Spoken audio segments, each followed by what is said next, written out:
अगर तू नहीं निकला ना तो मैं निकालना भी अच्छी तरीके से जानता हूं। लगाई वीरान, अपनी गदा को हिला करके कहा है दुर्योधन कि मरी हूं गदा फाटी जलो जई है, मरी हूं गदा फाटी जल जई है, पकड़ के बाहर लई है, पकड़ के बाहर लई है। जय हो।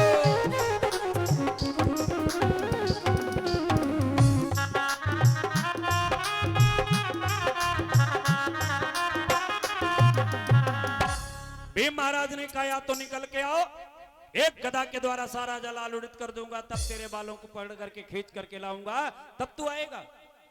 और जो इतना कहा महाराज दुर्योधन कब ताप सुनने वाला, एकदम उठ करके खड़ा हुआ, जल से बाहर आकर के खड़ा हो गया। भीम, दुर्योधन कायर नहीं हो सकता है, दुर्योधन मर सकता है, लेकिन दुर्योधन झुक नहीं सकता है। अगर तुम्हारी हिम्मत है तो आ जाओ, एक पर एक युद्ध हो जाए, और नहीं हिम्मत है तो तुम 5 के 5 आ जाओ, मैं अकेले युद्ध करूंगा। जो इतना कहा भगवान कन्हैया आगे बढ़े, धर्मराज बढ़े आगे। धर्मराज ने लंबी लंबी भुजाओं को फैला दिया, ऐ दुर्योधन मेरी भुजाओं में समाहित हो जाओ। बहुत खून खराबा हो गया, अब मैं इस खून से लथपथ राज का करूंगा क्या? एक काम करो, युद्ध बंद कर दो और मेरी भुजाओं में समाहित हो जाओ। क्यों? भैया कुरुपति और तुमसे मिलकर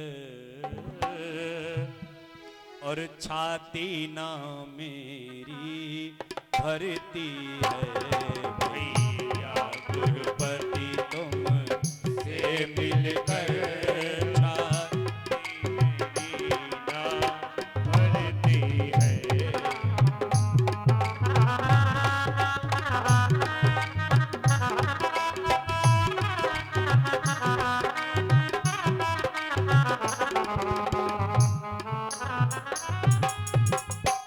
भैया कुरुपति तुमसे मिलकर। देखो इसे कहा जाता धर्मराज। धर्मराज कहलवाने के लिए थोड़ा त्याग नहीं करना पड़ा, बहुत त्याग करना पड़ा है? धर्मराज कोई ऐसे नहीं बन जाता है। उस दुर्योधन के लिए भैया शब्द का प्रयोग कर रहे हैं, जिसने भीम को जहर के लड्डू खिलाए, लाक्षागृह में जलाने का प्रयास किया, जिसने द्रौपदी को भरी सभा में वैश्या कह करके संबोधित करके नंगा करने का प्रयास किया। उस दुर्योधन से भैया कह रहे हैं, जिसने 16 वर्ष के अभिमन्यु को 7 मारुतियों ने मिलकर के अकेले मारुति को मारा था, उस दुर्योधन से भैया का शब्द कह रहे हैं। कौन? बोले धर्मराज है। भैया कुरुपति तुम से मिलकर और छाती ना मेरी भरती है, क्यों? आओ बह जाएं। क्या बात है पप्पू भाई? आओ बह जाएं प्रेम सिंधु, यहाँ खून की नदियां बहती हैं। आओ भर जाए प्रेम सिंधु, यहाँ खून की नदियां बहती है, भैया कुरुपति।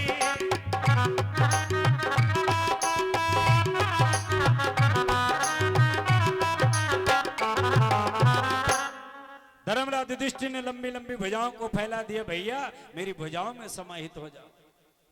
अरे बहुत खून खराबा हो गया, मैं नहीं चाहता हूं कि कुंती के अगर 5 जीवित हैं तो हमारी ज्येष्ठ माता श्री गांधारी का एक तो जीवित रहे, ताकि मेरी मां अपने आप को अनाथ न समझे। मैं नहीं चाहता हूं कि मेरे हाथों से तुम मारे जाओ, इसलिए मेरे गले से लग जाओ, क्योंकि भाई का दर्द बहुत बड़ा होता है। भाई पहले जमाने में भाई भाई के प्रेम के लिए तरसता था, भाई भाई की सेवा करने के लिए तरसता था, प्रेम करने के लिए तरसता था। आज महाराज थोड़ी थोड़ी बातों पर अपने सगे भाई को सुप्रीम कोर्ट हाई कोर्ट तक पहुंचाते हैं। भैया और की तो बात छोड़ो, महाराज बंदूक लिए घूम रहे कि अगर कहीं मिल जाए तो मार देंगे। एक जमाना वो भी था, एक भाई के न रहने पर अपने शरीर को त्यागने के लिए तैयार हो गया कि मेरा भाई अगर जीवित नहीं हुआ तो मैं अपने शरीर को लेकर के अयोध्या लौट करके नहीं जाऊंगा। यही लंका की भूमि पर 3-3 चिताएं जलती हुई दिखाई पड़ेंगी। तो कौन भाई है? राम। हमारे राघवेंद्र सरकार को जरा देखिए, लंका की भूमि पर लक्ष्मण मूर्छित पड़े हैं, अपने भैया लक्ष्मण की सिर को अपनी गोद में रखे हुए राम रुदन कर रहे हैं, भैया अगर तुम नहीं उठे ना तो ये राम भी जीवित अयोध्या नहीं जाएगा। अगर राम अयोध्या नहीं गए तो भरत का हाल क्या होगा? क्योंकि 1 मिनट भी अगर विलंब हो गया राम के वनवास से लौटने पर तो जियत न पावहु वीर। भरत का कहना है राम अगर तुम 1 मिनट भी 14 वर्ष पूर्ण होने के बाद 1 मिनट भी अगर तुमने विलंब लगा दिया ना तो मैं चिता बना करके अपने शरीर को दग्ध कर लूंगा, क्योंकि मैं ये कलंक लेकर के रहना नहीं चाहता हूं कि भरत के कारण राम वन वन भटकते रहे। एक बात बताओ,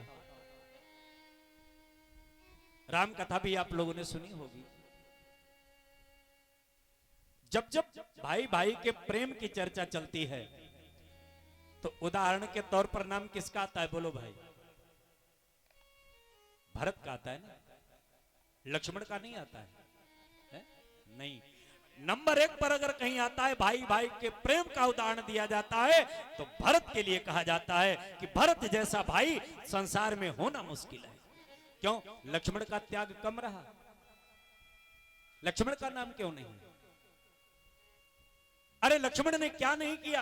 लक्ष्मण ने घर छोड़ा, पत्नी छोड़ी, अयोध्या जैसा राज्य छोड़ा, सुमित्रा जैसी मां छोड़ी, दशरथ जैसा बाप छोड़ा और उर्मिला जैसी पत्नी छोड़ी है, अन्न छोड़ा, नींद छोड़ी, यहां तक कि महाराज प्राण छोड़ने को तैयार हो गए। छोड़े ना? मेघनाथ की जब ब्रह्म शक्ति लगी तो प्राण निकलने वाले थे, सब कुछ त्यागा है, लेकिन फिर भरत का ही नाम क्यों, लक्ष्मण का नाम क्यों नहीं आ रहा है? इसलिए नहीं आ रहा है, इसका एक कारण है। कारण क्या है? बोले कारण यह है कि राम जी से लक्ष्मण कहते हैं कि भैया जहां तुम रहोगे वहां हम रहेंगे। बात समझने की है।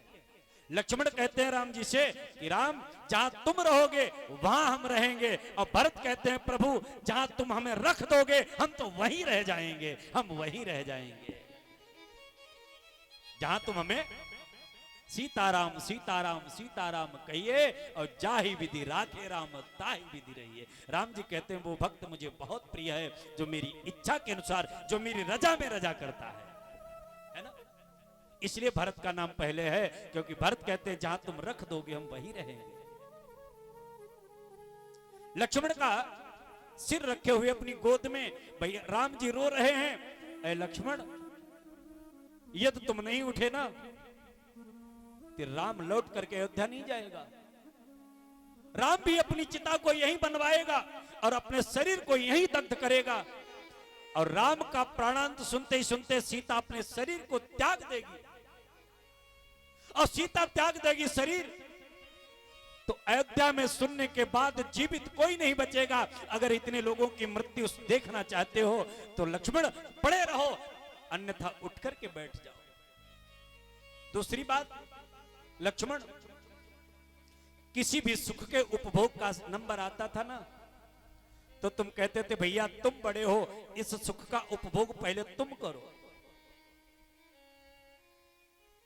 लेकिन आज जब स्वर्ग के सुख का उपभोग करने का नंबर आया तो तुम पहले कैसे पहुंच गए? वहां तो इस राम का पहले अधिकार था जाने का, स्वर्ग में राम पहले जाता, उसके बाद लक्ष्मण तुम्हें जाने का नंबर था, क्योंकि तुम छोटे हो, तुम्हारा अधिकार पहले नहीं था, इसलिए तुम उठ करके बैठ जाओ। राम जी महाराज रो करके कहते हैं लक्ष्मण कि भैया लक्ष्मण छोड़ चले तने और झूठी दे के दिलासा हो, और किसकी करूं मैं आशा।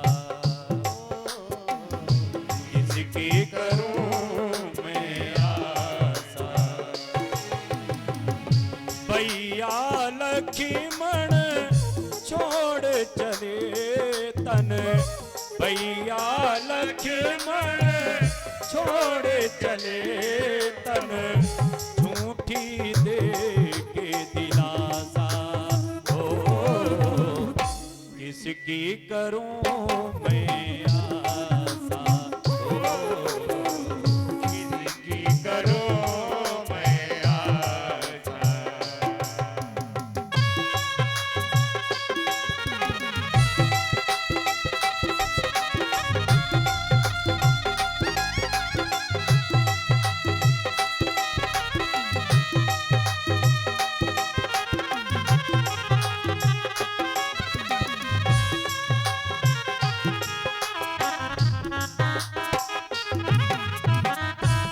राघव कहते लक्ष्मण अवध को जाऊंगा क्या बतलाऊंगा पूछेगी जब माँ तो तुम्हारी क्या मुंह दिखलाऊंगा अवध नहीं जाऊंगा अवध नहीं जाऊंगा जो न उठे जगताधर मेरे जो न उठे जगताधर मेरे तो जग में होगी उपहासा किसकी करूं मैं आशा हो किसकी करूं मैं आशा।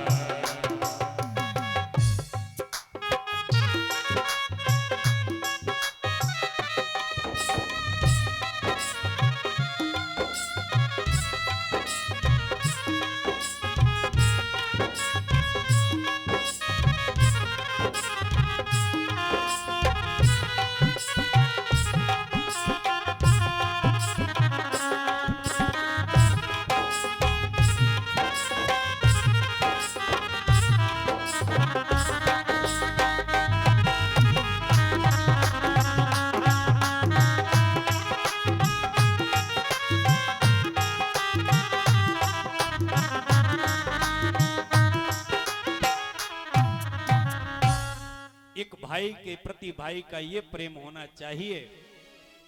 आज धर्मराज ने लंबी लंबी भुजाओं को फैला दिया, भैया दुर्योधन मेरी भुजाओं में समाहित हो जाओ, ले जाओ अपना राज्य, मुझे नहीं चाहिए, मुझे तो मात्र 5 गांव दे दो, अजहू 5 गांव मुझे दीजिए, अपनो छत्र सिंहासन लीजिए, दे दो केवल 5 गांव, एक एक भाई एक एक गांव में हम गुजारा कर लेंगे।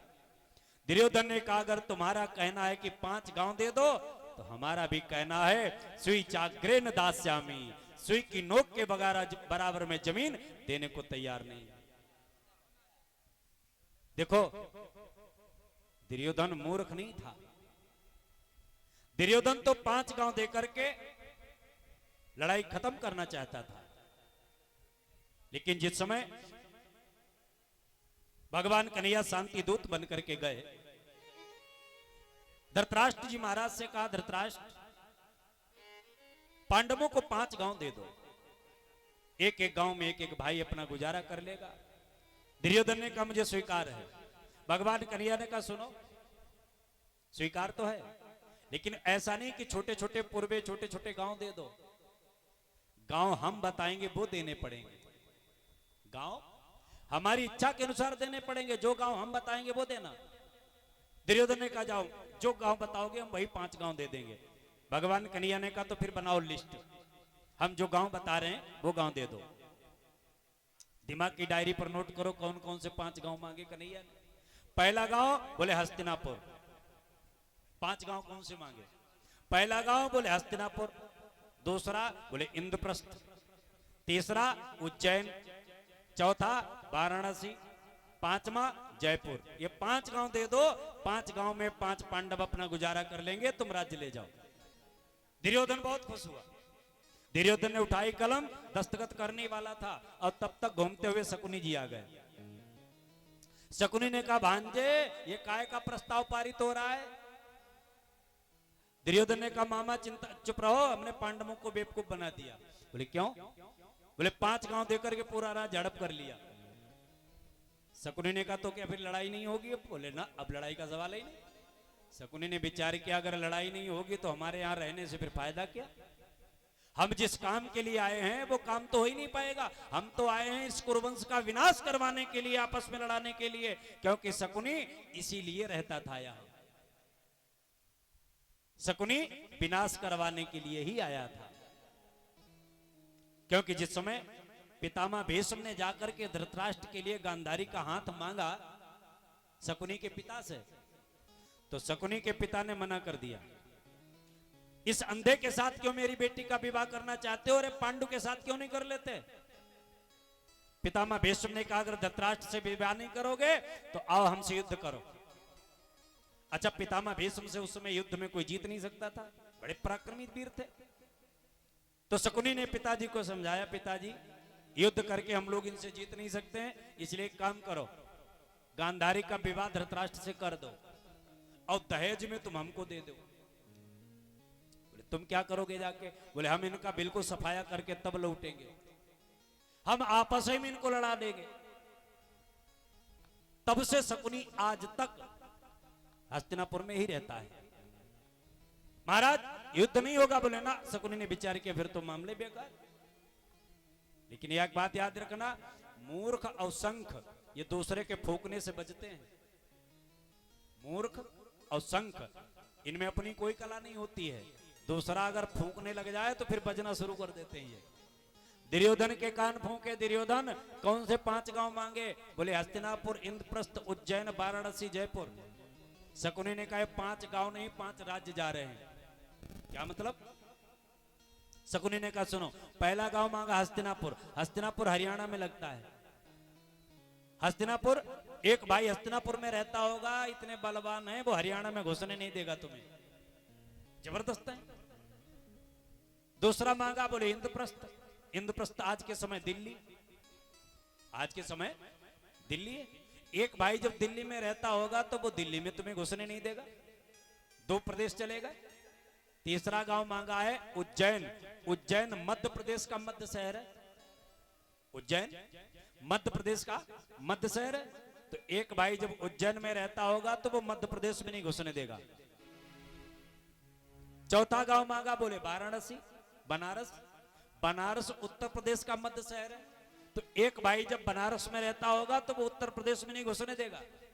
5वां गांव मांगा है जयपुर। जयपुर राजस्थान का मध्य शहर है, एक भाई जब जयपुर में रहता होगा तो राजस्थान में नहीं घुसने देगा। तो महाराज 5 गांव नहीं 5 स्टेट जा रहे हैं, हरियाणा, दिल्ली, मध्य प्रदेश, उत्तर प्रदेश, राजस्थान, बचे ही क्या? ओ दुर्योधन समझ गया। अच्छा हम समझे, हम तो कहें तो थोड़ा बहुत सीधा बोलता होगा। कन्हैया जाकर के कह दो पांडवों से, स्विचाग्रिंड दास्यामी बिन उद्धाय केसवा, जितनी जमीन सुई की नोक पर उठती है उतनी मैं बगैर युद्ध के देने वाला नहीं।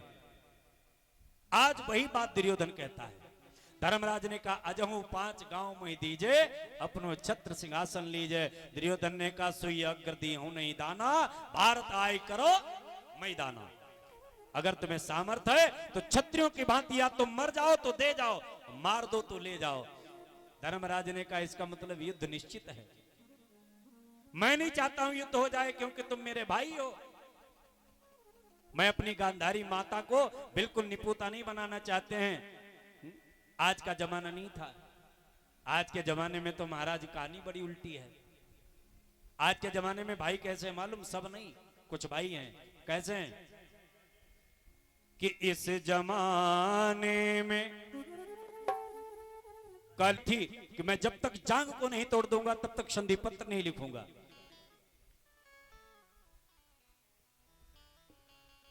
आज जो भीम को याद आई दुर्योधन की, महाराज घुमा करके गदा को प्रहार किया जंगाओं के ऊपर। प्रसाद ले लेना पिताजी, माताजी ले लो प्रसाद, वो पंडित जी दे, आप भी ले लो प्रसाद ले लो। जो गदा का प्रहार जंघाओं के ऊपर किया, दोनों जंघाएं ध्वस्त हो गईं। गिर गया है धड़ाम से पृथ्वी के ऊपर दुर्योधन। जो गिरा चिल्लाया, हा दगा दगा धोखा धोखा। अरे धर्मराज, लोग तुम्हें धर्म की मूर्ति मानते हैं, लोग तुम्हें धर्म का स्तंभ मानते हैं। आपसे ये उम्मीद हमें नहीं थी, आपसे मैंने ये कल्पना भी नहीं की थी कि तुम ऐसा अधर्म का काम करोगे। अरे देखो, भीम ने मेरी कमर के नीचे गदा का प्रहार किया है, ये धर्म के विरुद्ध है। और जो दाऊ भैया ने देखा कमर के नीचे गदा का प्रहार हुआ, उठाई गदा, अरे भीम, आज तुझे मैं अपने हाथों से मारूंगा। तूने मर्यादा का उल्लंघन किया है, और मर्यादा का उल्लंघन नहीं, तूने अपने गुरुदेव का अपमान किया है। अरे तुझे बिल्कुल भय नहीं आया इस बलराम का कि हमारे गुरुदेव सामने खड़े हैं, उनके सामने मैं कमर के नीचे गदा का प्रहार कर रहा हूं। जबकि युद्ध नीति कहती है, गदा युद्ध में सबसे पहला पाठ है कि कमर के नीचे गदा का प्रहार नहीं होगा। अब तुमने कमर के नीचे गदा का प्रहार किया है, मैं तुझे जिंदा नहीं छोड़ूंगा। और जो देखा दाऊ भैया को गदा लेकर के अपनी तरफ आते हुए भीम कांपने लगे कि दुर्योधन से भले ही बच जाते, लेकिन अब दाऊ भैया से बचने वाले नहीं, ये तो जरूर ही मार डालेंगे।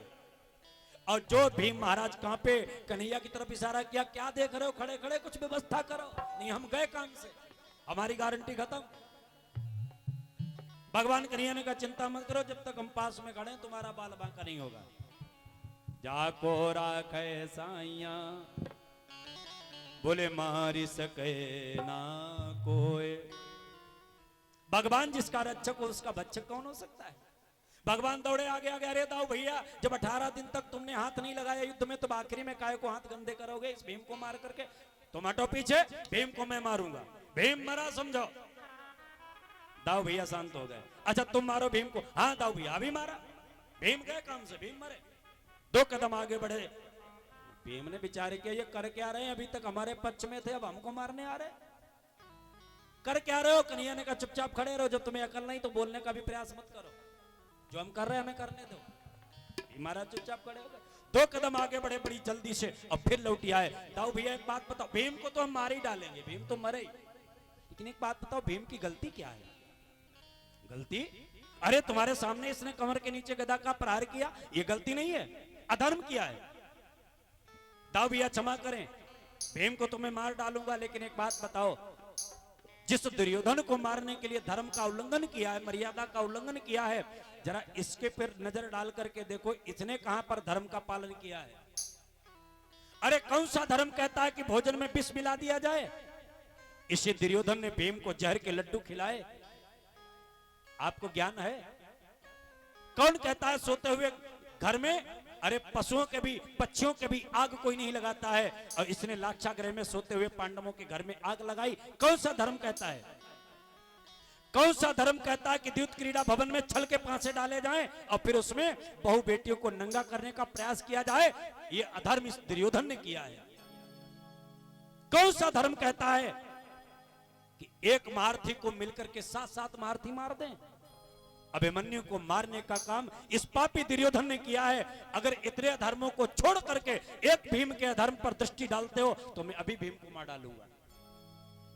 दाऊ भैया ने कहा, कन्हैया हम भली भांति जानते थे जब तू बोलना शुरू करेगा ना तो हमें बोलने के लिए कुछ नहीं रखेगा। अब तू जाने तेरा काम जाने, हम तो चले द्वारिका। दाऊ भैया से कन्हैया ने कहा, हम भी यही चाहते थे तुम द्वारिका चले जाओ। दाऊ भैया की विदाई की, दाऊ भैया तो द्वारिका चले गए। अब भीम को, दुर्योधन को अर्धमृत अवस्था में छोड़ करके पांडव लोग वहां से चल दिए। ये वही दुर्योधन है। कौन? जिसके उंगली के इशारे पर हजारों दास दासियां नाचते थे, चाहे जिसको राजा बना देता था, चाहे जिसको भिखारी बना देता था, है ना। सूत पुत्र कर्ण जो कि एक तरीके का भिखारी था, रथ हाँकने वाले का पुत्र था। पुत्र तो कुंती का था लेकिन लालन पालन तो उस राधे ने किया। उस कर्ण को अंग देश का राजा बना दिया इस दुर्योधन ने। इतना प्रभावशाली था, इतना पावरफुल था। और महामंत्री विदुर, जो पदवी इस समय माननीय नरेंद्र दामोदर दास जी मोदी जी की है, पदवी मुख्य प्रधानमंत्री की, वही प्रधानमंत्री की पदवी विदुर के पास में थी। उस विदुर को बर्खास्त कर दिया, हटा दिया नौकरी से। विदुर जी महाराज एक एक टुकड़े के लिए मोहताज हो गए थे। वे ना इसी दुर्योधन की करामात थी। इतना पावरफुल था, चाहे जिसे राजा बना देता था, चाहे जिसे भिखारी बना देता था। और आज वक्त ने ऐसा ला करके पटक दिया कि जंगली जीव उसे जीवित ही खाने का प्रयास कर रहे हैं, अपने शरीर की सुरक्षा नहीं कर पा रहा है। शेर, चीते, भेड़िए, गीध नोच नोच करके उसे खाने का प्रयास करते हैं, महाराज अपने शरीर की सुरक्षा नहीं कर पा रहा है। इसे कहते हैं समय। समय बहुत बलवान होता है। मनुज बली नहीं होता है, समय बड़ो बलवान। और भिल्लन लूटी गोपिका, बै अर्जुन बई बाण। एक समय कृष्णचंद्र भागी आए आधी रात, और एक समय कंस को पछारी आए छनमा। एक समय रावण ने 10 दिशा जीत लई, एक समय 10 शीस डारे रहे रणमा। एक समय पारथ ने भारत में युद्ध कियो, एक समय भिल्लन ने लूट लियो बनमा। समय की गति को बखाने कौन सालिग्राम, सूर जौ के 3 पन होत एक दिन मा। वक्त बहुत बलवान है। जिस सूर्य को सुबह आप आंख खोल करके प्रणाम करते हो लालिमा को देख करके, दिन के 12 बजे आपकी हिम्मत नहीं जो 1 सेकंड तक उस सूर्य को देखते रह जाओ, और शाम को वही सूर्य डूबते समय फिर उसी स्थिति को प्राप्त हो जाता है। महाराज समय बदलता रहता है। समय ने कितने कितने लोगों को जरा गर्त में मिला है, जरा देखें। एक भजन के माध्यम से बड़ा सुंदर भाव दिया है, किसी भक्त ने बड़ा अच्छा भजन दिया है। वक्त बहुत बलवान है कि वक्त एहसास करा देता है जमाने को, और वक्त कर देता है मोहताज दाने दाने को। वक्त कर देता है मोहताज दाने दाने को, वक्त कर देता है मोहताज दाने दाने को।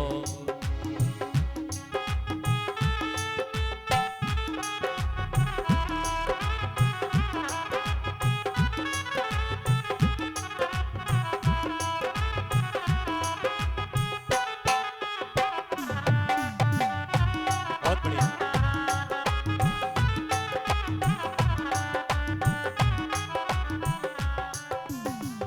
वक्त कितना बलवान है, और वक्त ने कितनों को मोहताज किया, जरा देखें। सखा बचपन के सुदामा और नंदलाल हुए, सखा बचपन के सुदामा और नंदलाल हुए। मित्रताई की इस जहान में मिसाल हुए, मित्रताई की इस जहान में मिसाल हुए। भाव रस से भरी थी भाव कैसे बदलते, भाव रस से भरी थी भाव कैसे बदलते।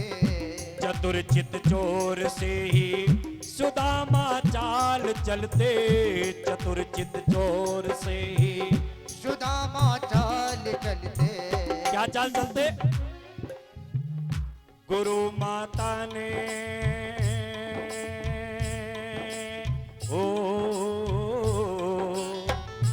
गुरु माता ने दिए थे जो चने खाने को। गुरु माता ने सुदामा को जो चने दिए खाने को, सुदामा जी अकेले खा गए ना। और उन चनों को खाने से क्या हुआ? गुरु माता ने दिए थे जो चने खाने को, तो सुदामा हो गए मोहताज दाने दाने को। सुदामा हो गए मोहताज दाने दाने को। वक्त कर देता है मोहताज दाने दाने को, वक्त कर देता है मोहताज दाने दाने को। और किसे मोहताज किया, जरा ध्यान दें। महाभारत की कथा है। कहाँ कब क्या हो किसी ने नहीं जाना कल को, कहाँ कब क्या हो किसी ने नहीं जाना जाना कल को। दुखी दिन कैसे दिखा दिए राजा नल को, दुखी दिन कैसे दिखा दिए राजा नल को। एक राजा था जिसका नाम था नल, जिसकी पत्नी का नाम था दमयंती। दमयंती राजा नल के एक भाई थे जिनका नाम था पुष्कर। पुष्कर ने छल के पांसे बना करके राजा नल का सब जीत लिया, छल के पांसों से। और राजा नल 5 दिन हो गए भूखे घूम रहे हैं, खाने की कोई व्यवस्था नहीं। महाराज नदी के किनारे घूम रहे तो क्या देखा, एक मरी हुई मछली पड़ी दिखाई पड़ गई। तो उस मरी हुई मछली को भूना और भून करके रखा, और रख करके बेचारे के अलावा हाथ पांव धो लें उसके बाद खाएं। तो हाथ पांव धोने के लिए गए, तब तक क्या हुआ, कहां कब क्या हो किसी ने नहीं जाना कल को, कहां कब क्या हो किसी ने नहीं जाना कल को। दुखी दिन कैसे दिखा दिए राजा नल को, दुखी दिन कैसे दिखा दिए राजा नल को। पास सब कुछ था जिनके रहे वो हाथ मलते, पास सब कुछ था जिनके रहे वो हाथ मलते। मरी मछली भी जल में चली जाती उछल के, मरी मछली भी जल में चली जाती उछल के। और जल के भी जल में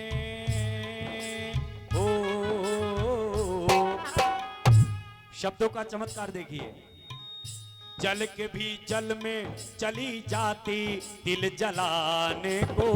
तो राजा नल हो गए मोहताज दान दाने को, राजा नल हो गए मोहताज दान दाने को, सुदामा हो गए मोहताज दान दाने को, सुदामा हो गए मोहताज दान दाने को।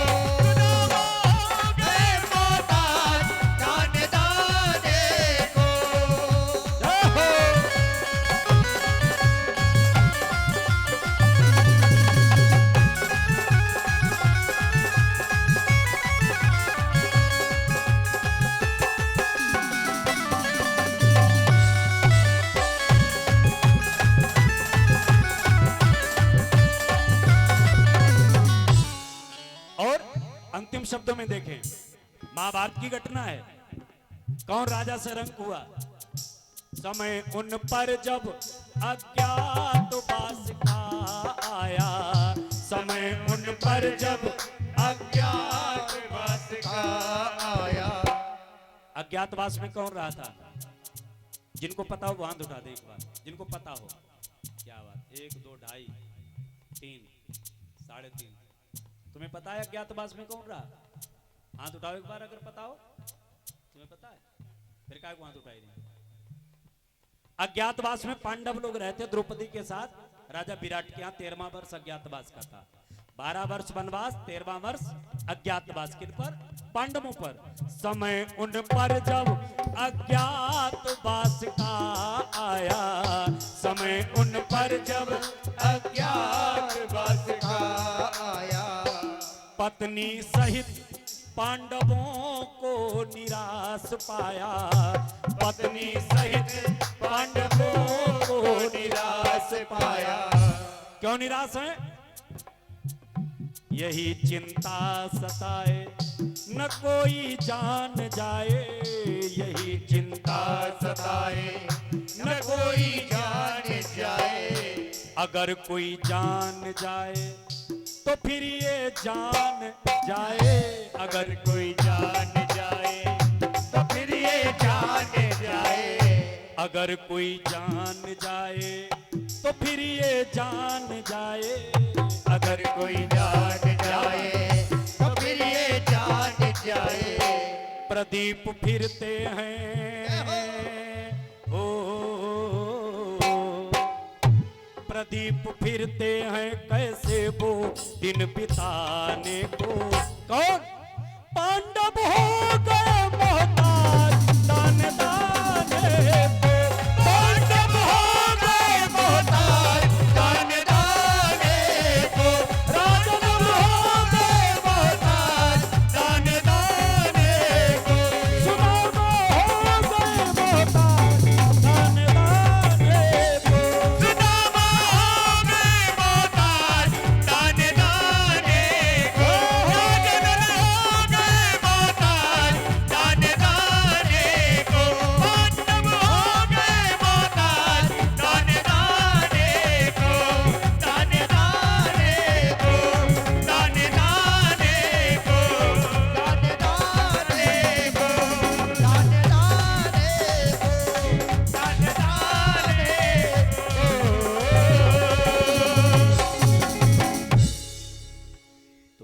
पंडित जी ने कहा इस गांव के जितने भी श्रोता हैं सबको मरना पड़ेगा। भैया सब रोने लगे, पूरा गांव रो रहा, जितने श्रोता थे। एक व्यक्ति बैठा खूब हंस रहा। पंडित जी ने पूछा कहा भैया तुम काहे को हंस रहे, तुम्हें नहीं मरना पड़ेगा? उसने कहा हम इस गांव में रहते ही नहीं है। आपने कहा इस गांव के लोग मरेंगे ना, तो हम तो इस गांव में रहते ही नहीं, हम तो बाहर रहते हैं, हमें मरना ही नहीं पड़ेगा। प्यारे, इस गांव के हो और चाहे इस लोक के हो चाहे परलोक के हो, महाराज मरना तो निश्चित पड़ेगा है? जगत में कोई न परमानेंट, तेल चमेली चंदन साबुन और चाहे लगा लो सेंट, जगत में कोई न परमानेंट, है ना? भजन बहुत बढ़िया, लेकिन आगे सुनाएंगे कभी, आज नहीं। काफी भजन ही हो जाएंगे, फिर कथा नहीं हो पाएगी। तो दुर्योधन ने कहा मैं इस बात से नहीं डरता हूं कि मैं मर रहा हूं, रोना तो मुझे इस बात पर आ रहा है, कष्ट मुझे इस बात का है कि गांधारी के 100 मारे गए और कुंती के 5 पर आंच नहीं आई। दुख इस बात का है। देखो आज भी हमारी स्थिति वही है, दुर्योधन ही वाली है। आज का मानव अपने दुख से दुखी नहीं है, पराय सुख से दुखी है। आज का मानव अपने दुख से दुखी नहीं, पराय सुख से दुखी है, और इसीलिए उसका दुख कभी दूर नहीं होता है। हम लोगों ने अपने सुख दुख की चाबी दूसरे के हाथों में दे रखी है। अपने सुख की चाबी, अपने दुख की चाबी अपने पास रखो। सुख दुख की चाबी दूसरे के हाथ में कैसे? देखो, अगर किसी ने हमारी बड़ाई कर दी, अरे वाह भाई वाह, प्रदीप पंडित जी बहुत बढ़िया कथा करते हैं, बहुत अच्छी कथा करते हैं, बड़े अच्छे श्लोक बोलते हैं, तो हम खुश हो गए भाई, हमारी बड़ाई हो रही। और किसी ने कह दिया अरे वो कुछ नहीं जानते, वो क्या जाने, कल कथा कहीं ना सीखा उन्होंने, हम दुखी हो गए। क्यों भाई? इसका मतलब ये है अगर कोई सामने वाला बड़ाई करेगा तो हम सुखी होंगे, और सामने वाला बुराई करेगा तो हम दुखी होंगे। तो हमारे सुख दुख की चाबी किसके हाथ में रही? दूसरे के हाथ में। वो चाहेगा तब हमें सुखी कर देगा, वो चाहेगा तब हमें दुखी कर देगा। बस यही हमारा भ्रम है। अपने सुख दुख की चाबी अपने हाथ रखो। तुम चाहो तो सुखी हो, तुम चाहो तो दुखी हो। दूसरे के हाथ में मत दो। दूसरा तुम्हारी बुराई कर रहा है, करने दो। दूसरा तुम्हारी बड़ाई कर रहा है, करने दो, उस पर ध्यान मत दो। दुर्योधन ने कहा कि मैं इस बात से दुखी नहीं कि मैं मर रहा हूं, दुखी इस बात से हूं कि कुंती के 5 पर आंच नहीं आई, गांधारी के 100 मारे गए। अगर कुंती का एक भी मारा जाए तो हंसते हंसते प्राण त्याग दूंगा। अश्वत्थामा ने कहा इसमें कौन सी बड़ी बात, अरे मैं अभी गया और 5 पांडवों के सिर काट करके लाऊंगा। तो दुर्योधन ने कहा ठीक है भैया, मिट्टी ली, तिलक कर दिया, जाओ ले आओ। अश्वत्थामा चला है पांडवों के सिर काटने के लिए। देखो, विनाश काले विपरीत बुद्धि, विनाश काले विपरीत बुद्धि। पिछले कर्मों के करने से जब होनी बनकर आती है तो बड़े बड़े विद्वानों की बुद्धि चक्कर खा जाती है, सबसे पहले बुद्धि नष्ट होती है। अश्वत्थामा की आज बुद्धि नष्ट हुई। जिनके साथ में 18 दिन तक युद्ध किया, बाल बांका नहीं जिनका कर पाया, आज उनके लिए कहता है कि मैं अभी गया और सिर काट करके लाया, क्योंकि बुद्धि काम नहीं कर रही है। चला है अश्वत्थामा। जिन बिस्तरों पर पांडव लोग लेटते थे, उन बिस्तरों पर आज पांडवों के पुत्र लेटे हुए हैं। अश्वत्थामा ने जाकर के पर्दे को फाड़ दिया, अंदर पहुंचा है, बड़ी बर्बरता से, बड़ी निर्दयता से तलवार के द्वारा उनके 5 के सिर काट लिए। अबोध बच्चों के सिर काट करके पीताम्बर में रखे, लेकर के चला है। जाकर के दुर्योधन के पास पहुंचा। दुर्योधन ने देखा, बड़ा खुश हुआ कि मेरे 5 बैरी मारे गए। फिर अश्वत्थामा के मणि में जो प्रकाश हो रहा था, मस्तक में मणि थी, उसके प्रकाश में देखा कि ये पांडवों के तो सिर है नहीं, ये तो बच्चों के सिर हैं। बड़ा दुखी हुआ। अरे अश्वत्थामा, तूने तो मेरे वंश में कोई दीपक का जलाने वाला भी नहीं छोड़ा। यही तो थे हम लोगों को तिलांजलि देने वाले। अरे तूने मेरे तिलांजलि देने वाला कोई नहीं रखा, तूने तो कुरुवंश ही नष्ट कर दिया। इनके बाद कोई शेष नहीं बचा है, क्योंकि पांडवों में सिर्फ पांडवों के 5 पुत्र ही बचे थे और पांडव बचे थे, बाकी सब मारे गए थे। कौरवों का तो सब विनाश ही हो गया था। कोई नहीं बचा है, ये 5 ही हमारे वंशधर थे, यहां से कुरुवंश नष्ट हो जाएगा। दुर्योधन बहुत रोया। ऐसा कहते हैं यहीं पर दुर्योधन का प्राणांत हो गया। अश्वत्थामा ने विचार किया यदि पांडव के पुत्र मारे गए तो इसका मतलब पांडव जीवित हैं, और यदि पांडव जीवित हैं तो अश्वत्थामा अब तुम्हारी खैर नहीं। भाग खड़ा हुआ, एक संत के आश्रम पर जाकर के छुप गया। उधर प्रातः काल हुआ। द्रौपदी ने विचार किया जो पुत्र हमारे प्रातः काल ही उठ करके आ जाते थे, मां मुझे भूख लगी भोजन लाओ, आज दिन के 10 बज गए पड़े सो रहे। जा करके देखा महाराज पुत्र नहीं, पुत्रों की लाशें पड़ी हुई हैं, और वो भी उनके सिर गायब हैं, धड़ से खून के फुब्बारे छूट रहे हैं। अब जरा कल्पना करके देखो, किसी माँ का अगर एक पुत्र कहीं परदेश चला जाए नौकरी के लिए, और शाम को मैया जब भोजन करने बैठती है ना, तो पुत्र की अगर याद आ जाए तो महाराज भोजन छोड़ देती है। पता नहीं मेरे लाल ने भोजन किया होगा कि नहीं किया होगा। वो पुत्र भले ही वहां अपने माता पिता को याद न करे, लेकिन घर में माता पिता भोजन जरूर त्याग देते हैं, क्योंकि मेरा पुत्र परदेश में है, पता नहीं कौन सी स्थिति में होगा। पुत्र भले कोई कार्य कोई कैसा भी कृत्य करे, लेकिन माता पिता कभी।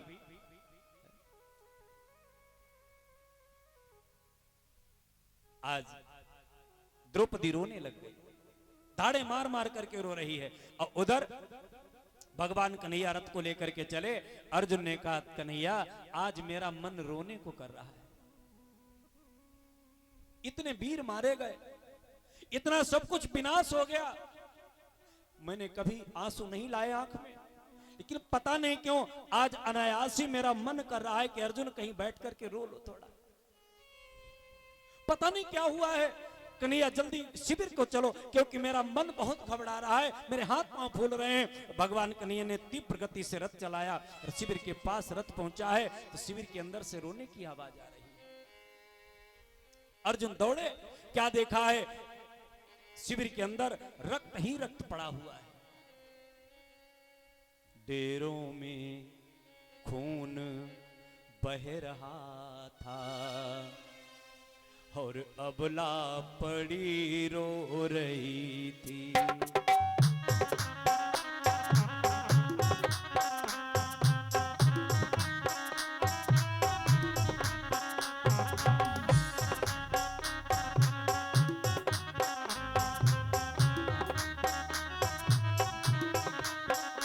डेरों में खून बह रहा था, और अबला पड़ी रो रही थी।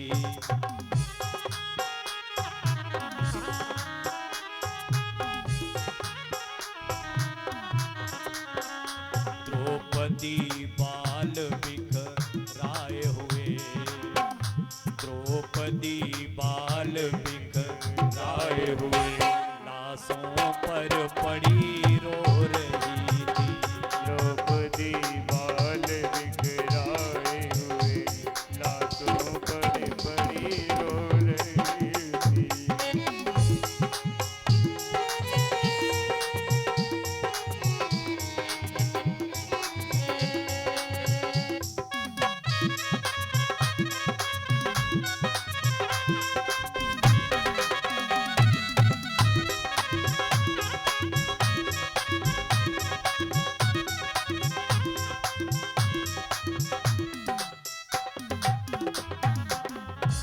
मोहन के आते ही बोली, जो अर्जुन को देखा और कन्हैया को देखा है, दौड़ पड़ी अपने भैया की तरफ, बाहें फैला दी, अपने भैया के गले में बाहें डाल करके द्रौपदी रोने लग गई। कन्हैया ये तुमने क्या किया? कि मोहन के आते ही बोली, और नटवर आओ बेबाकिब है, और अथवा इस खेल तुम्हारे में क्या और कसर भी बाकी है। क्या तुम्हारा मन नहीं भरा रक्त बमन कराकर? खून खराबा इतना हुआ, तुम्हारा मन नहीं भरा? और यदि नहीं भरा तो तुमने मेरा गला क्यों नहीं काट दिया? द्रौपदी एक बार भी तुमसे नहीं कहती क्या कर रहे हो? हंसते हंसते अपना गला कटवा लेती, लेकिन तुमने मेरे अबोध बच्चों का वध क्यों करा दिया? गलत किया तुमने।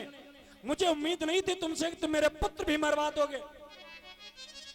अर्जुन ने दौड़ करके मुंह पे हाथ रखा। द्रौपदी क्या बोल रही हो? अरे ये कन्हैया हमारे सदैव रक्षक रहे हैं और रक्षक कभी भक्षक नहीं हो सकता है। अरे पुत्रों को मरवाने में कन्हैया का कोई योगदान नहीं, कोई हाथ नहीं। द्रौपदी ने कहा अर्जुन जो बात तुमने सहजता से कह दी ना, पुत्रों के मरवाने में कन्हैया का कोई हाथ नहीं, और यही बात अगर एक बार हमारे कन्हैया कह दें तो मैं मान जाऊंगी कि हमारे पुत्रों को मरवाने में कन्हैया का कोई हाथ नहीं। क्यों कन्हैया, तुम्हारे मेरे पुत्रों को मरवाने में तुम्हारा हाथ नहीं है? और यदि नहीं है तो तुम्हारे भक्त ये क्यों कहा करते हैं कि ईश्वर तेरी कृपा से ओहे प्रभु मंगल मूल, अब पत्ता तक हिलता नहीं, खिले नए को फूल। जब आपकी इच्छा के बगैर पत्ता नहीं हिल सकता है, एक कली फूल का रूप नहीं ले सकती है, तो महाराज मेरे पुत्र कैसे आपकी इच्छा के बगैर मारे गए? कुछ भी हो जाए, मैं तो ये मानती हूं कि मारने वाला है भगवान, बचाने वाला है भगवान। मारने वाला है भगवान, बचाने वाला है भगवान। मारने वाला है भगवान, बचाने वाला है भगवान। मारने वाला है भगवान, बचाने वाला है भगवान। पालन बाका होगा उसका, ओ पालन बाका होगा उसका जिसका रक्षक दया निधान। मारने वाला है भगवान, बचाने वाला है भगवान। मारने वाला है भगवान, बचाने वाला है भगवान।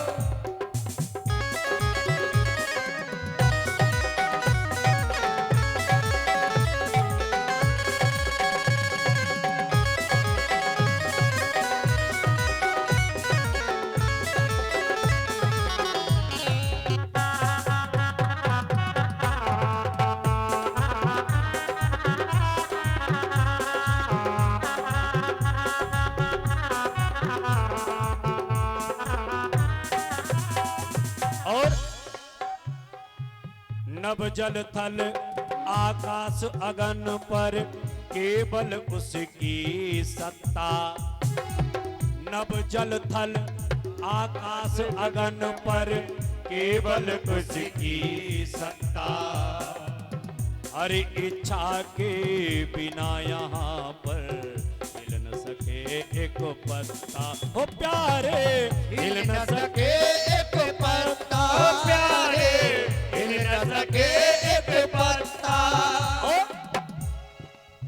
क्या होनी क्या अनहोनी ये सबका उसको ज्ञान।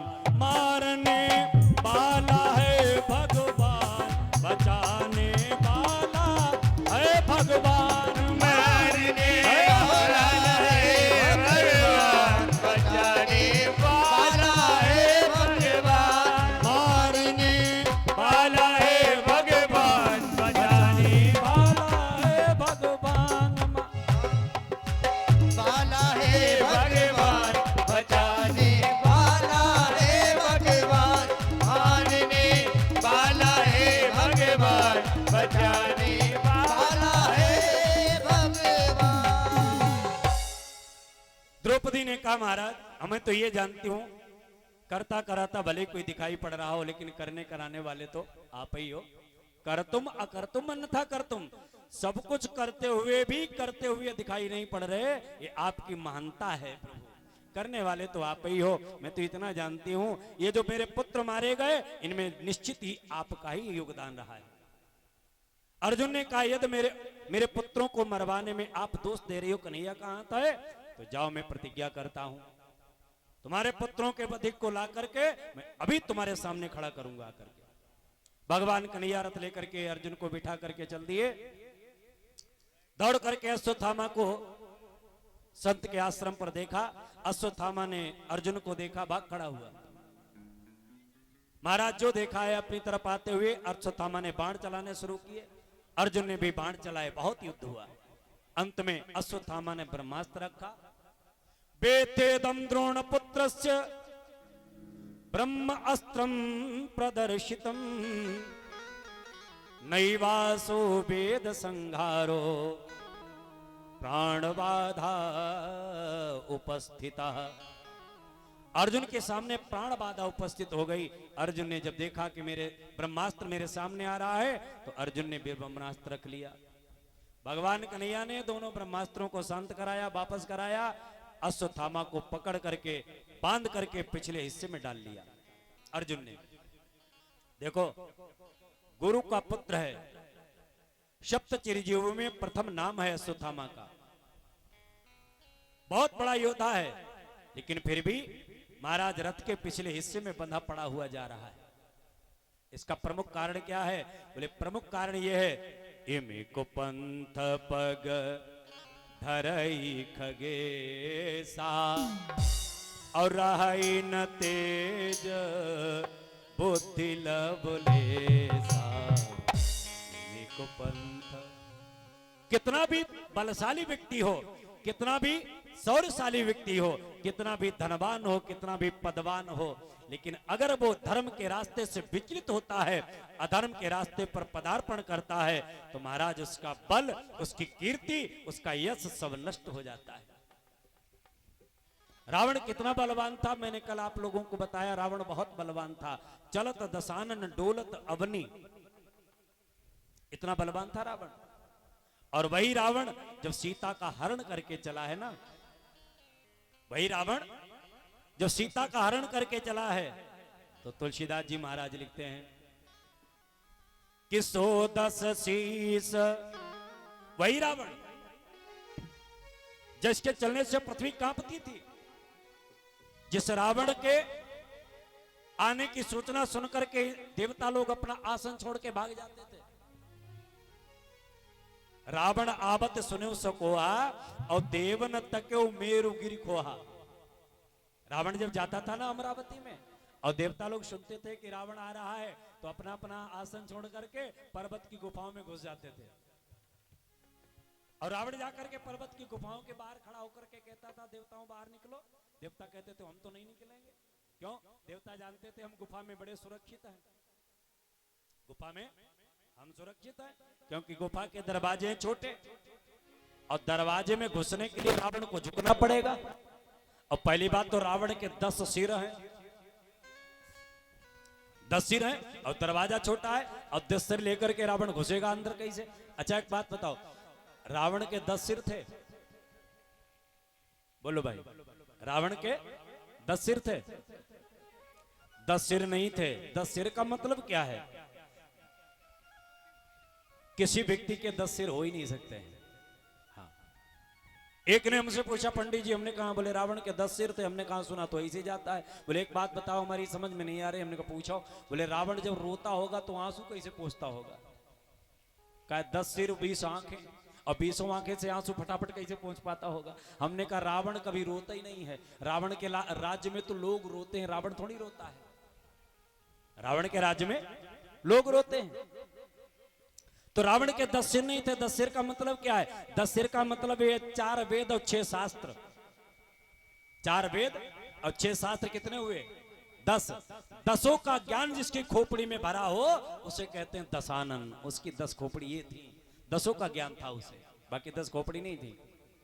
तो रावण दरवाजे पर खड़ा है, देवताओं से कहता गुफा से बाहर निकलो। देवता कहते ना हम तो नहीं निकलेंगे, क्योंकि रावण, देवता जानते हैं रावण को गुफा में घुसने के लिए झुकना पड़ेगा, और रावण झुकता है नहीं। रावण कभी आज तक नहीं झुका। और वाकई रावण एक बार प्रणाम करने के लिए गया भगवान भोलेनाथ को। रावण एक बार भोलेनाथ को प्रणाम करने के लिए गए कैलाश पर्वत पर। तो रावण ने विचार किया हम आज तक झुके तो है नहीं कभी, और भोले बाबा के आगे झुकना पड़ेगा प्रणाम करने के लिए, तो हम झुके भी ना और प्रणाम भी कर लें, ऐसी कोई सुविधा बन जाए। तो रावण ने विचार किया ये सुविधा एक ही हो सकती है। क्या? रावण ने विचार किया कैलाश पर्वत को उठा करके अपनी खोपड़ी पे रख लें, तो भोले बाबा पहुंच जाएंगे खोपड़ी पे, प्रणाम हो जाएगा। रावण ने क्या किया, अपने लगाए हाथ कैलाश पर्वत को उठाना शुरू कर दिया, और जो कैलाश पर्वत उठाया तो पर्वत डगमगाया, और जो पर्वत डगमगाया, पार्वती बैठी भोले बाबा के पास में, पर्वत हिला तो पार्वती ने कहा देवाधिदेव ये क्या हो रहा है? भोले बाबा ने कहा चेला आया है चेला। बोले चेला कर क्या रहा है? बोले प्रणाम कर रहा है। तो प्रणाम कर रहा है, पर्वत काहे को हिल रहा है, भूचाल काहे को आ रहा है? भोले बाबा ने कहा रावण जैसा जब चेला गुरु के यहां पहुंचता है ना, तो गुरुओं के यहां इसे हलचल मचती है। रावण जैसा चेला है। तो कहने का भाव, इतना बलवान रावण।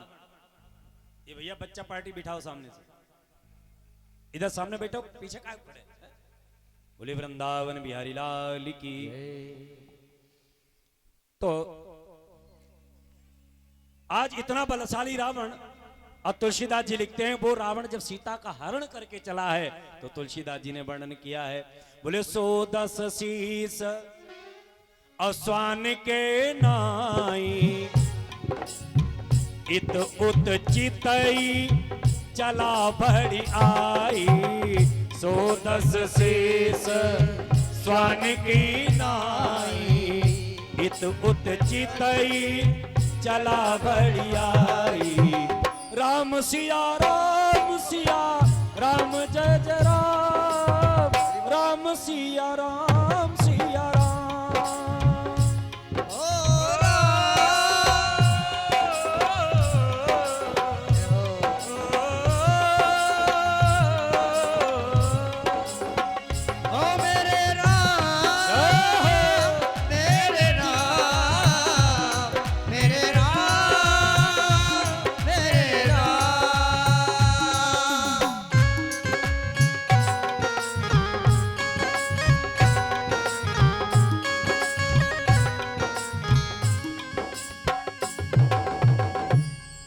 वही रावण इतना बलवान, जो रावण आवत सुनो सुकुआ देवन तक मेरु गुरु कुआ।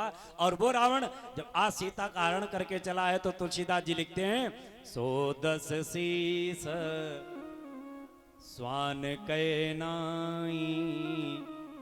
अच्छा, स्वान माने कुत्ता। उस रावण को कुत्ता लिख दिया तुलसीदास जी ने।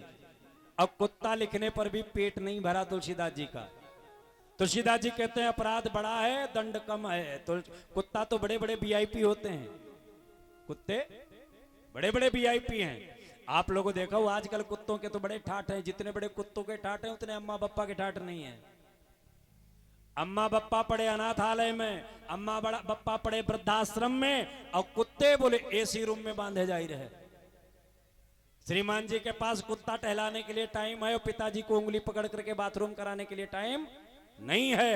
माता जी के पास, मैडम जी के पास कुत्ता को गोदी लेने के लिए टाइम है। कुत्ते को गोदी में लेकर के घूमेंगी, इसे मॉडर्न समझती हैं अपने आप को, और बच्चे पालने के लिए आया लगा रखी है। बोलो भाई, महानगरों में, खैर देहात में तो तब भी ठीक है, महानगरों में देखिए बड़े बड़े शहरों में बच्चे को पालने के लिए आया लगा रखी, दूसरी नौकरानी लगा रखी है। अरे विचार करो, उस बच्चे से तुम अगर ये उम्मीद करो कि बड़ा होकर के हमारी सेवा करेगा, जीवन में नहीं करेगा। क्यों?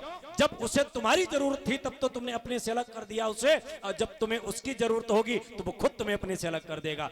वही बच्चे तुमको अनाथ आश्रम में छोड़ते हैं, जो अपने बच्चों को पालने के लिए माताएं दूसरे औरतों को लगा देती हैं। इसलिए अपने बच्चे को गोद में उठाओ, ना कि पिल्ले को। गलत है। पिल्ले को लगा करके अलग से साबुन नहलवाएंगी, अपने बच्चे के मुंह पर पानी डाल करके नहीं धोएंगे। अरे नौकरानी से कहेंगे बच्चे को मुंह धो दो। कुत्ते का मुंह धोने में बड़ा अच्छा लगता है तुम्हें।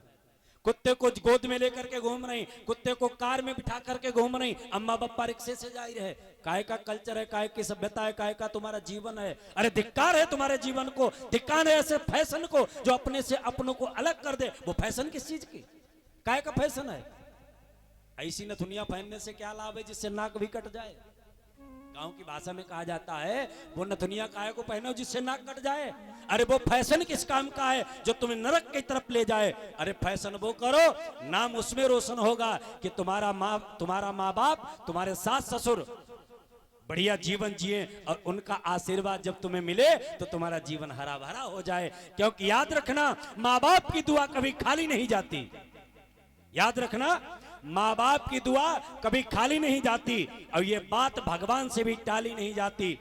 बर्तन मांज करके पाल लेती है 4 बच्चों को माँ, और वही 4 बच्चों से एक माँ पाली नहीं जाती। इसके लिए जीता जागता मैं प्रमाण दूंगा। और इसी सभा के अंदर, इन्हीं लोगों के अंदर एक व्यक्ति ऐसा है जो अपने बाप को, अपनी माँ को माँ बाप नहीं भगवान मानता है। इसी सभा में बैठा हुआ है हमारे परमादरणीय अनुज प्यारे छोटे भाई मिंटू चौहान जी, अपने माता पिता को भगवान मानते हैं।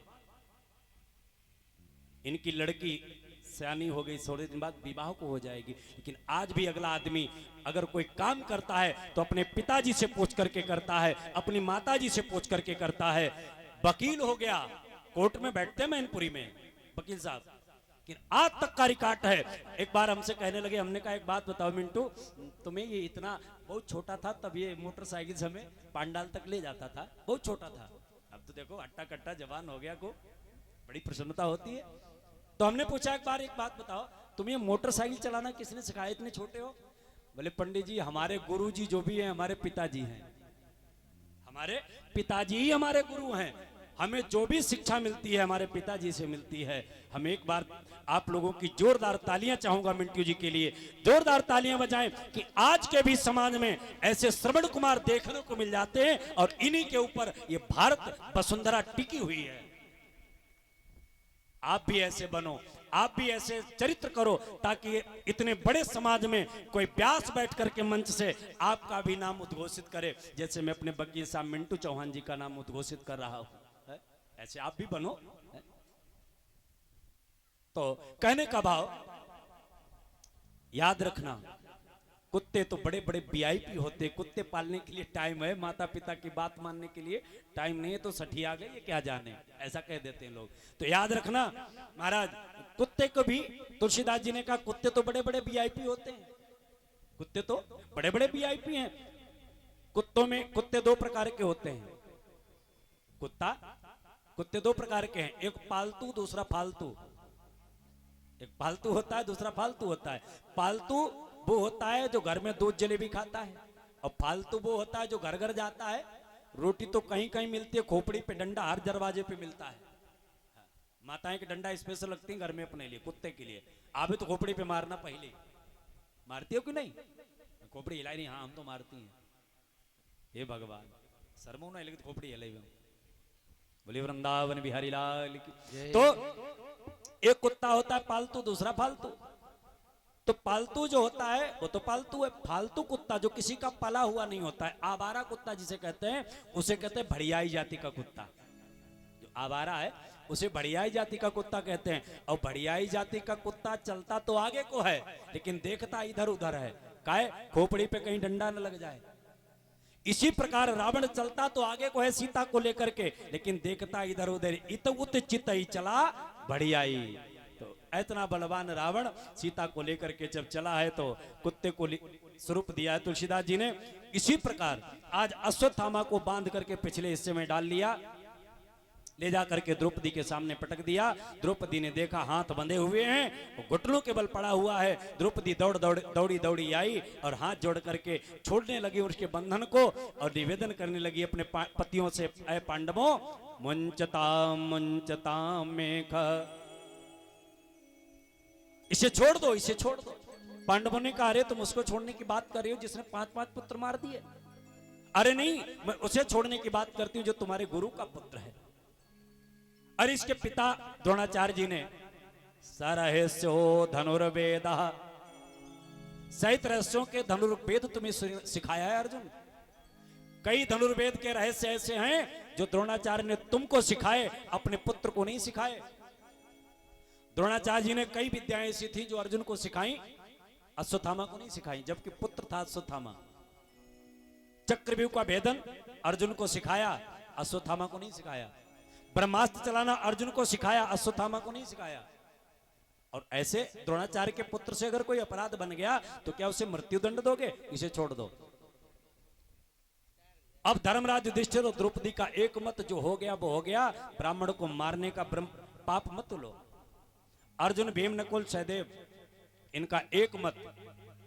भीम ने कहा कि तुम भले सब लोग छोड़ दो, लेकिन हमारी गदा से बचने वाला नहीं, हम तो जरूर मारेंगे इसे। अब कोई कहता मार दो, कोई कहता छोड़ दो। भगवान कन्हैया चुपचाप एकांत में खड़े। अर्जुन ने देखा कन्हैया कुछ नहीं बोल रहे, तो अर्जुन ने पूछा कन्हैया से, कन्हैया एक बात बताओ, कोई कहता है मार दो, कोई कहता है छोड़ दो, आप क्या कह रहे हो? आप कोई राय क्यों नहीं दे रहे? अर्जुन, भगवान कन्हैया ने कहा, जब हमसे किसी ने पूछा नहीं तो हम काहे को बताएं? परामर्श भी बगैर पूछे नहीं देना चाहिए। लेकिन एक आजकल इस जमाने में एक चीज फ्री मिलती है, वो बहुत ज्यादा मिलती है। इस जमाने में एक चीज कतई फ्री मिलेगी। कोई काम करने की सोचा हो तो तमाम लोग आ जाएंगे, काहे के लिए? एक चीज फ्री में देने के लिए, सलाह देने वाले बहुत आ जाएंगे और फ्री में सलाह देंगे। हाँ, कथा कराने का विचार करो, देखो, अरे हम करा देंगे पंडित जी, बड़े सस्ते हो जाएंगे, बहुत सस्ते, थोड़ा बहुत दे देना, बस बात खत्म।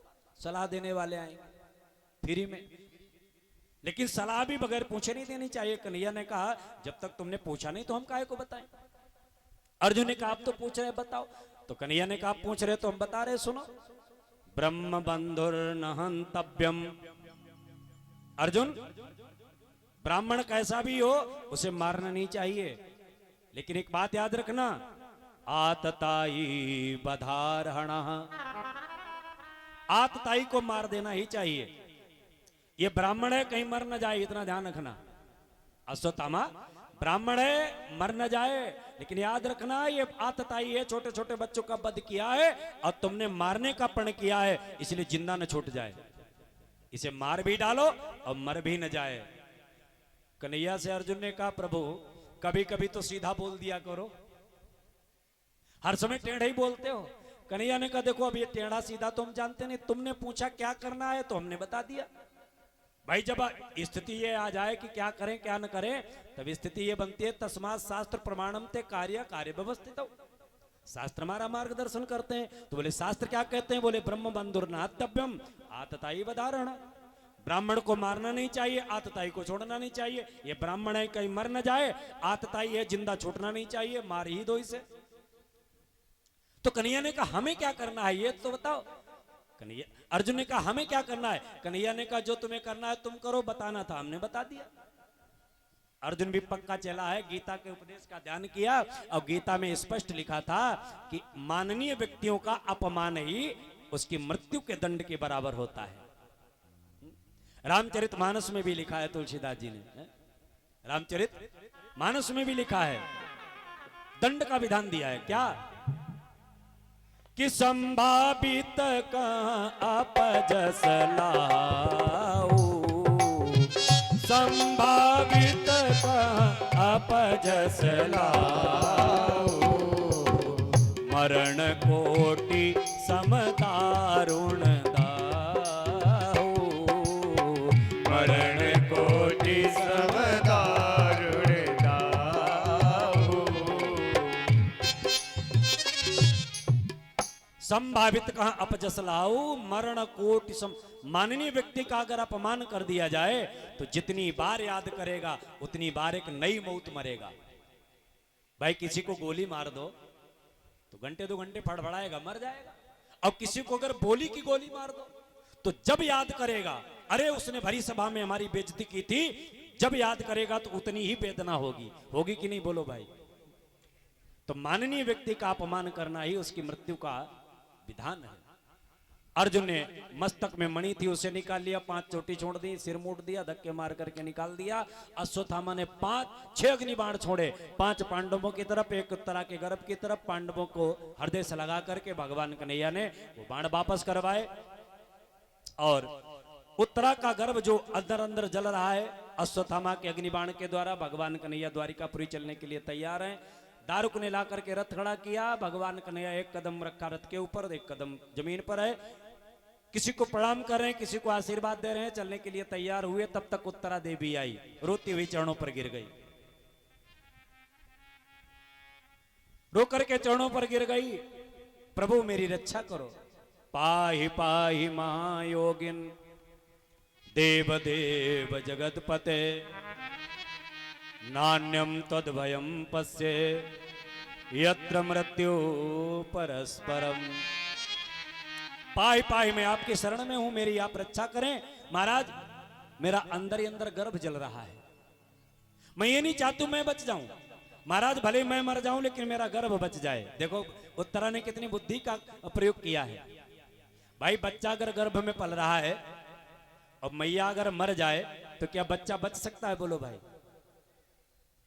नहीं बचेगा ना। उत्तरा ने कितनी बुद्धिमानी का परिचय दिया। उत्तरा ने ये नहीं कहा हमें बचा लो महाराज, उत्तरा ने कहा महाराज गर्भ बचा लो, क्योंकि गर्भ अगर बचाएंगे तो मजबूरी बस मुझे बचाना पड़ेगा, तब तो गर्भ की रक्षा होगी। तो उत्तरा ने कहा महाराज मैं भले मर जाऊं लेकिन मेरा गर्भ बच जाए, मैं क्या करूं?